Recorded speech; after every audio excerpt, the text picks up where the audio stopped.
13ویں jail کا آج part 3 اور آخری پارٹ ہے۔ اس کے بعد وہ بولتا ہے میں بچوں کو پڑھانا چاہتا ہوں، اگر مجھے یہ ذمہ داری دی جائے تو میں اسے اپنی خوش قسمتی سمجھوں گا۔ انور نے کہا میرا دل چاہتا ہے کہ ہمارے ملک کا ایک ایک بچہ اور ایک ایک بچی تعلیم حاصل کرے اور ایک مفید شہری بنے، جس سے ہمارا ملک بھی ترقی کرے گا اور لوگ بھی خوشحال ہو جائیں گے۔ بادشاہ اس کی بات سن کر بہت خوش ہوا۔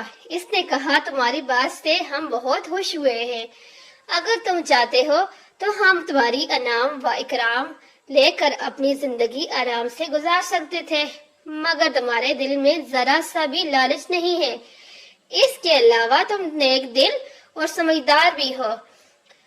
یہ ہی تو وہ باتیں ہیں جو تعلیم دینے والوں میں ہوتی ہیں۔ ہماری طرف سے تمہیں اجازت ہے کہ تم ہماری سلطنت کے بچوں کو تعلیم دو، اس سلسلے میں ہم تمہیں تمام سہولتیں مہیا کریں گے۔ چونکہ بادشاہ سلامت کا حکم تھا، اس لیے چند ہی دنوں میں ایک بہت بڑا مدرسہ بن کر تیار ہو گیا۔ اس مدرسے کا سارا انتظام انور کے ہاتھوں میں تھا۔ اس نے مدرسے میں بہت سارے دوسرے اطلاقین بھی مقرر کر دیے، مطلب یہ کہ اور بھی بہت سارے استاد تھے وہاں پہ مقرر کر دیے، اور تھوڑے ہی عرصے میں دور دور سے بچے یہاں پڑھنے کے لیے آنے لگے، جنہیں انور اور دوسرے استادہ نہایت پیار محبت سے تعلیم دیتے تھے۔ وہ نہ تو بچوں کو مارتے پیٹتے تھے اور نہ ہی ان سے سخت لہجے میں بات کرتے تھے۔ سارے بچے اس اچھے ماحول کی وجہ سے خوب دل لگا کر اور شوق سے پڑھتے تھے۔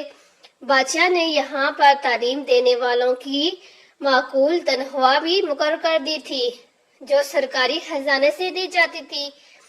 بادشاہ اپنی طرف سے انور کو رہنے کے لیے ایک بڑا سا گھر بھی دے دیا تھا اور ایک شاہی بگھی بھی دے دی تھی، جس میں 4 گھوڑے جتتے تھے۔ اس کے علاوہ اس نے 5000 اشرفیاں بھی اسے دی تھی اور کہا تھا کہ یہ اس کا انعام ہے۔ سونا کا ماموں بھی بہت خوش تھا۔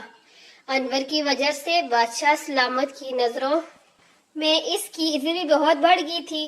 جب انور ان تمام کاموں سے فارغ ہو گیا تو ایک روز وہ اپنی بگھی میں بیٹھ کر اپنے گھر آیا۔ وہ شہر سے اپنے ساتھ بہت سے کپڑے اور دوسرے تحفے تحائف بھی لایا تھا، جو اس نے گاؤں کے تمام لوگوں میں تقسیم کیے۔ اس کے علاوہ اس نے ان لوگوں کو نقد رقم بھی دے دی۔